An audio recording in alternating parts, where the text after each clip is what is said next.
Morning and welcome to the Norman Broadbent PLC investor presentation. Throughout this recorded presentation, investors will be in listen-only mode.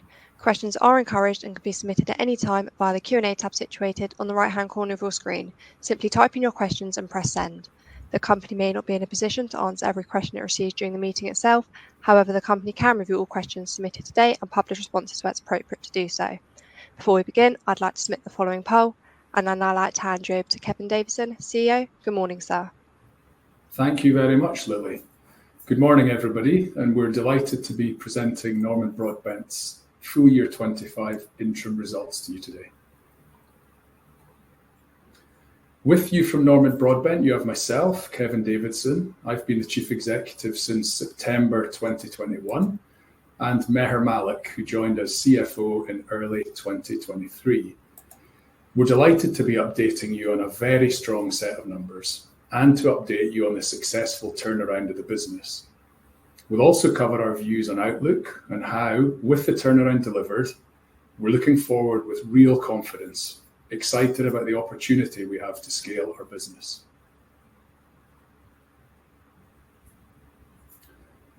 The key headlines from today are our record-breaking H1 results. These are the product of us delivering against the turnaround strategy which we set when I joined in late 2021, more of which we will cover during the presentation. We have effectively completed our turnaround plan. The platform of the business is completely transformed. This, along with our much more robust cash position, will enable us to invest in scaling the business to deliver the next stage of growth.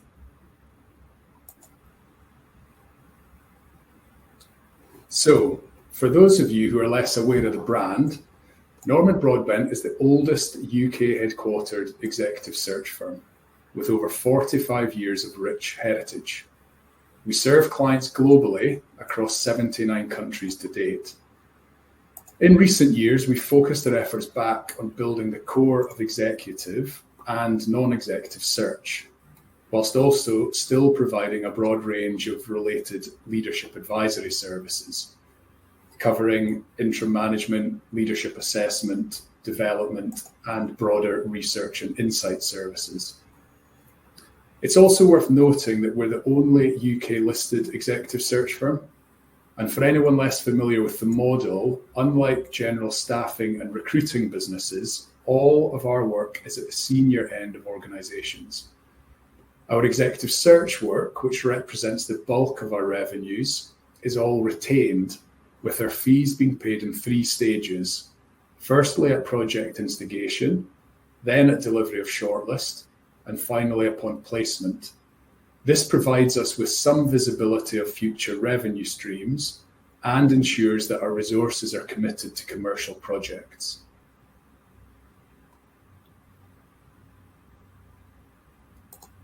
Here is a snapshot of some of the clients we partner with across the industry sectors we focus on. You'll see a lot of recognisable brands, many of which we've preferred supplier status with and deliver multiple projects for every year. In the first half of 2025, 72% of our revenue came from clients that we had previously worked with. This demonstrates a healthy repeat business platform, whilst also underscoring our commitment to new business development. I'm now going to pass over to Meher to run through our H1 financial highlights.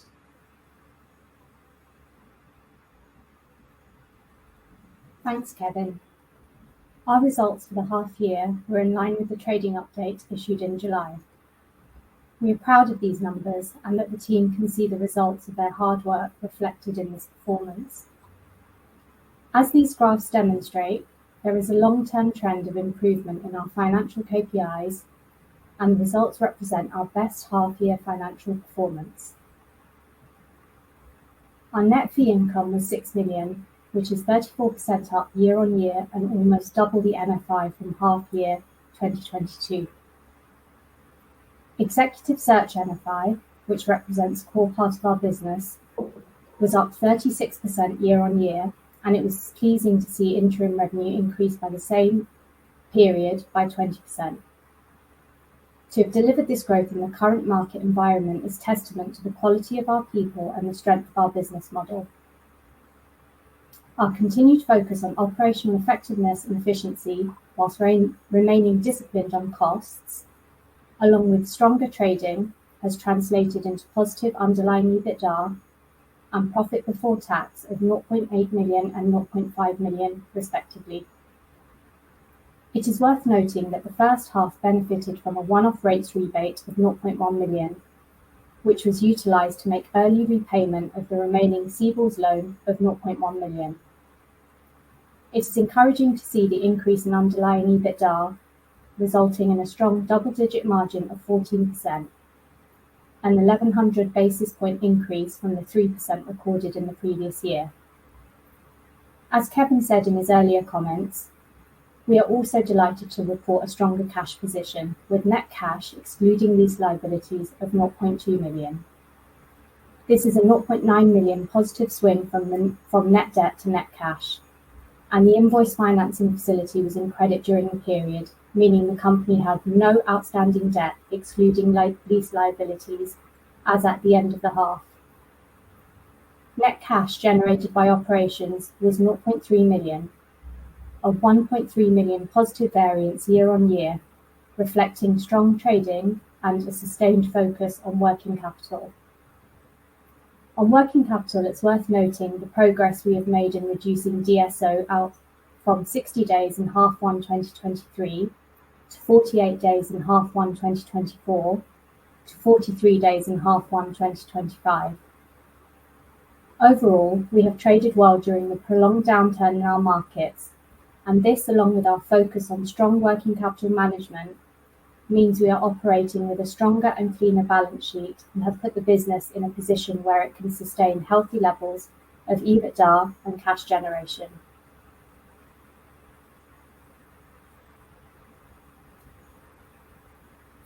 This slide shows our NFI from quarter to quarter. Just to recap, net fee income is the total search fees generated from placing permanent candidates and the margin we earn from our interim placements. As you can see, whilst NFI can vary quarter on quarter, the NFI generated during this half is our strongest performance since the turnaround began. This is double the NFI generated during half 1 2022, and we have already exceeded the annual NFI achieved before the turnaround commenced. You can see the overall positive direction in NFI growth we have achieved during the turnaround period. This improvement in NFI, as we have stated previously, is testament to the quality of fee earners we are able to attract. We expect established fee earners to be more profitable than new joiners, as it takes them time to get up to speed and build their book. Year on year, the average number of established fee earners has grown by 14%, and the average NFI earned by each established fee earner by 19%. Our performance in tough conditions further validates the changes we have made and gives us the confidence we're on the right track. I will now pass you back to Kevin. Thank you, Meher. At the outset of this successful turnaround phase, we identified 5 strategic priorities. All of these foundations are essential in any successful executive search business, and a great deal of work was required across each if we were to deliver on the ambitious transformation agenda we set ourselves.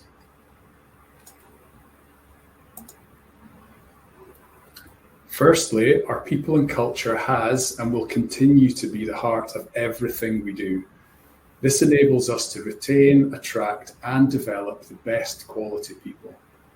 Having completely reset our culture around shared values at the end of 2021, we are delighted to have achieved outstanding accreditations for our workplace culture from Best Companies in both 2024 and 2025.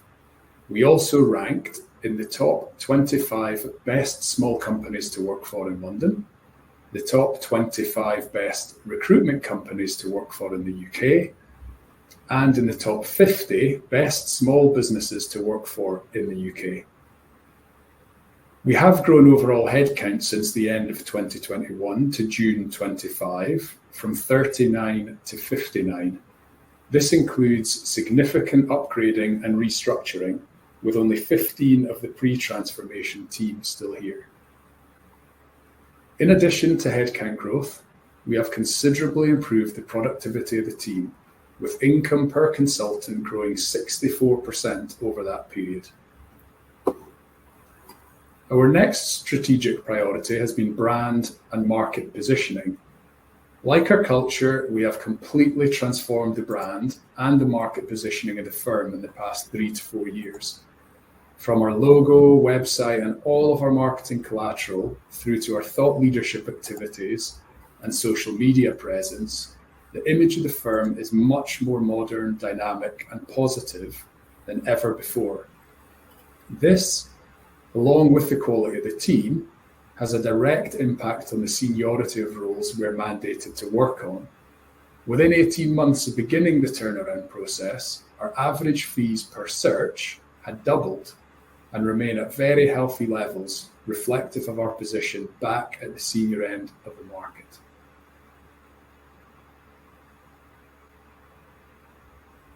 The next strategic priority is research and delivery. This is critically important in any successful search firm. We've made significant investments in building the research team and all supporting systems, processes, and technologies, some of which are highlighted here. These investments have delivered higher levels of productivity, with the number of fee earners each member of the research team supports going from 1.4 to 1.7 to 2 over the past 3 years. That's a 43% productivity gain. Next has been financial stability and performance.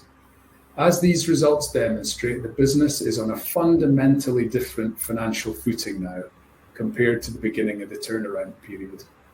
Meher has covered this previously, but highlights for me are the fact we've effectively doubled annual net fee income this year compared with 2021. We've delivered positive EBITDA in every year from 2022 onwards. The business is generating sustained profitability and positive cash flows.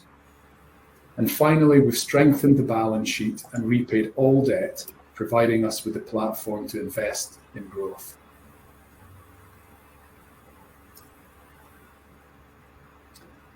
And our final strategic priority has been business focus. Executive search growth has been a key element of the turnaround phase, and we're delighted with the progress we have made, with H1 2025 NFI already ahead of what was delivered in the full year of 2021.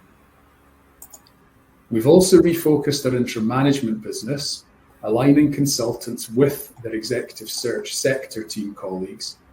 This has enabled much more effective collaboration and has diversified our client base.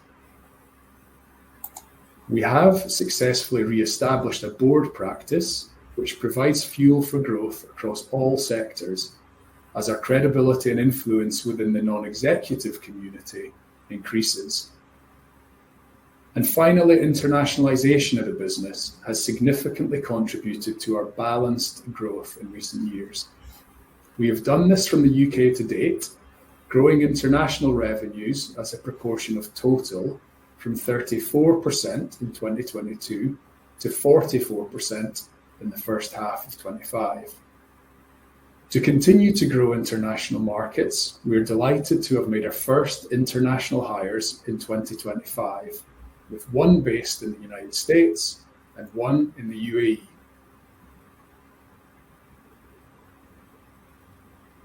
With the turnaround complete and the right team in place, we are prepared for the next phase of growth. Now, looking ahead, 2025 will be another successful year for the business. EBITDA is expected to remain positive in H2, though below the record-breaking first half, underscoring our resilience and ability to perform in a challenging market. Looking beyond 2025, we are planning disciplined investment to scale the business and drive the next stage of growth, building on the strong platform we have now established.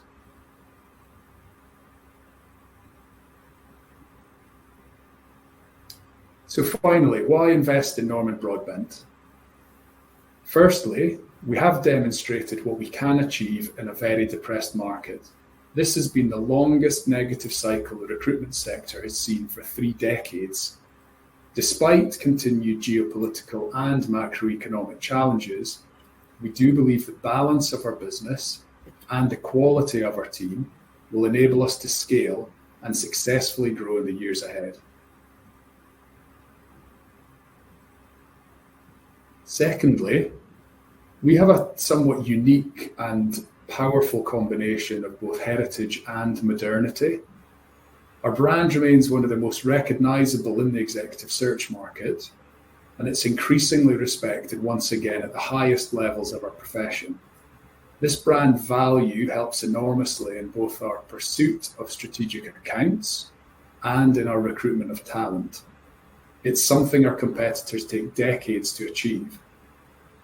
Coupled with this, the transformation journey we've been on has completely modernized the business, which is now a dynamic, agile, and technology-enabled firm fit for the future.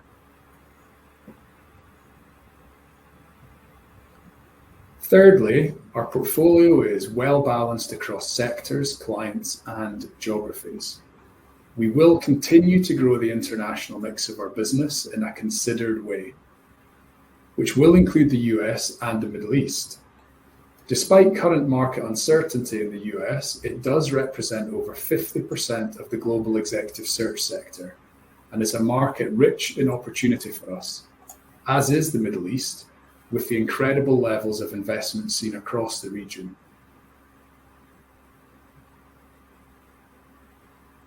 And finally, our people.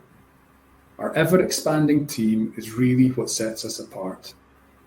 With third-party awards recognizing the culture we have created, it is the quality of our people and the way they work together as a team that gives us our biggest strategic advantage. Thank you, everyone, and we're now happy to take any questions. Kevin, Maha, thank you very much for your presentation. And if I may just bring back up your cameras. Ladies and gentlemen, please do continue to submit your questions just by using the Q&A tab situated on the top right-hand corner of your screen. Just while the company take a few moments to review those questions submitted today, I'd like to remind you that a recording of this presentation, along with a copy of the slides and the published Q&A, can be accessed via our investor dashboard. As you can see, we received a number of questions throughout today's presentation. Can I please ask you to read out the questions and give responses where appropriate to do so, and I'll pick up from you at the end. Thank you again, Lily, and thank you everyone for your attention. We have a few questions coming in. There's one, what are you seeing on the ground in terms of business environment? And I'll perhaps link that to another, how sustainable is the growth in the current macro environment? Well, it's not getting much easier, I must say, and I don't think we're a bellwether for the broader economy given the size of our business. However, if anything, our performance that we've demonstrated over the last few years shows that even in a difficult market environment, we can deliver exceptional results, and I would see that continuing. Part of that is based on the exceptional delivery that we mentioned during the presentation, that 72% of our work in the first half of the year was with clients that had worked with us before. It makes us very sticky with the clients that we do work with, enabling us to bring in new accounts as we go along, but on that platform of very, very strong repeat business. There's one or two areas probably worth highlighting in the first half of this year where we've seen some real uptick in terms of the volumes of work delivered in infrastructure, be that utilities, ports, rail, transportation and logistics. We've definitely seen more work in that area, and also in aviation, both on airport operations and within airlines. So in terms of how sustainable do I see it being? Like, I think the market isn't getting worse, and I think the market inevitably is going to get better, but we've demonstrated our ability to deliver great results in the market that we've seen persisting for the last 3 or 4 years, and there's no reason that won't continue.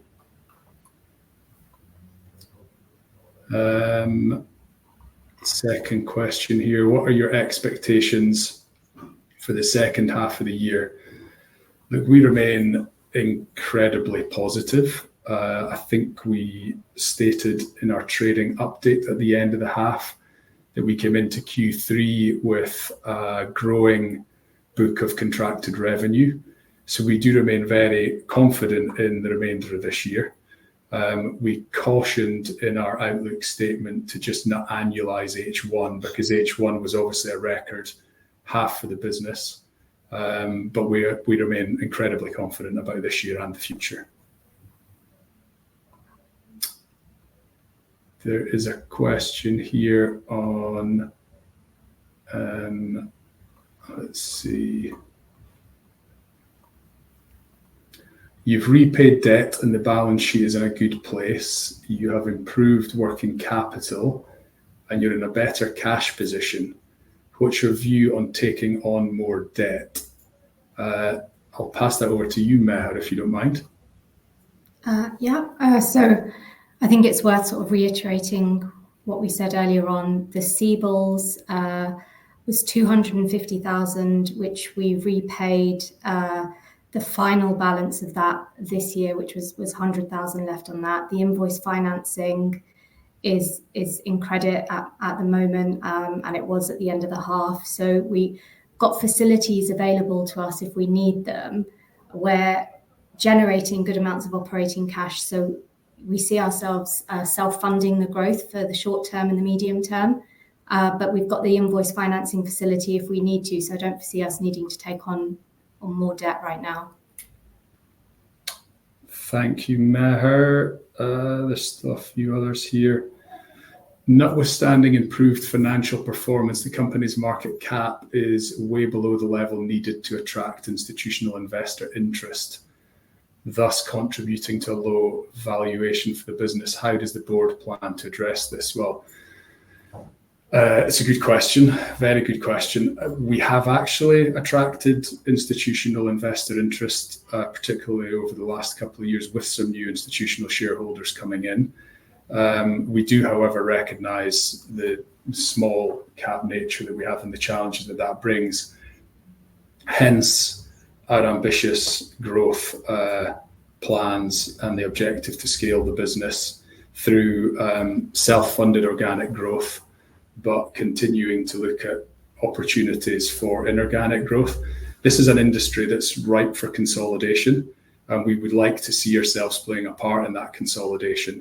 So we're building the future on a very strong organic, self-funded organic growth platform, but with the opportunity for inorganic growth where that does present itself.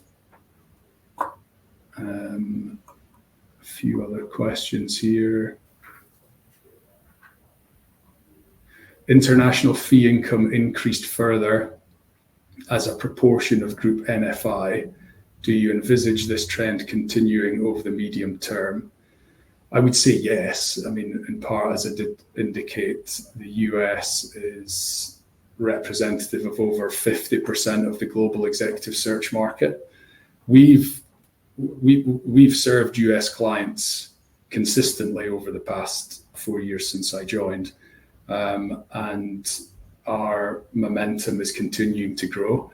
And now that we have got some boots on the ground there, so to speak, I would definitely envisage the international fee income continuing to grow over time. Another one here. You have just appointed the first international consultants based in the US and UAE. What are the targets for overseas-based hires by the year end and in 3 years' time? Will M&A play a factor in further international expansion? By the year end, it's not the type of information we would be comfortable sharing in terms of what we'd expect them to do by the year end. They're performing well and integrating well with the rest of the team. And by the end of 3 years, again, we're modeling now what the options for scaling look like over the next 3 years. And as I answered before, I think international will play an ever-increasing part. So to pin a number on it, I think I would be hesitant to do that right now. Will M&A play a factor in further international expansion? Yeah, as I said, we are exploring M&A, and we're exploring M&A both in terms of service line and geography. As we indicated in the presentation, we've focused our efforts thus far in the turnaround on executive search. It's the biggest part of the leadership advisory market. It's the executive search business that gives you the access and the trust of senior decision makers. So we are in a position now where we can more effectively grow other advisory offerings. So the M&A that we would consider is both within those different service lines and other geographies. So international expansion is definitely not dependent on any M&A because we have got a robust, as I said, organic growth plan, but it could be supported by some synergistic acquisitions. What is the seasonality of the business, and is this the reasoning behind a quieter H2 in NFI EBITDA expectations? I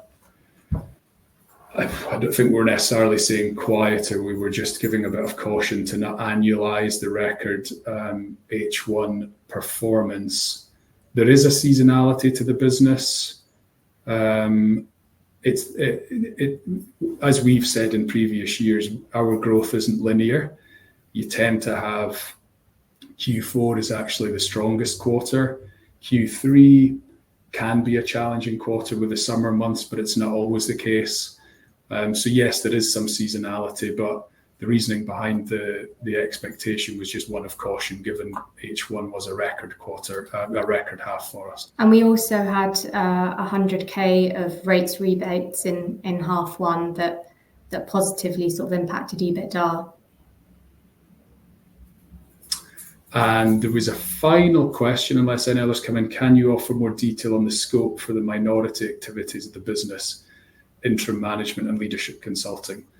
Well, I think I covered that slightly earlier, but there is masses of opportunity for growth, both in interim management and leadership consulting, but we've deliberately focused our efforts on the executive search part of the business, as I said, in the turnaround phase, which we believe is largely complete now, ready for the next stage of growth in the journey. So yes, definitely opportunity in interim management and broader leadership consulting services.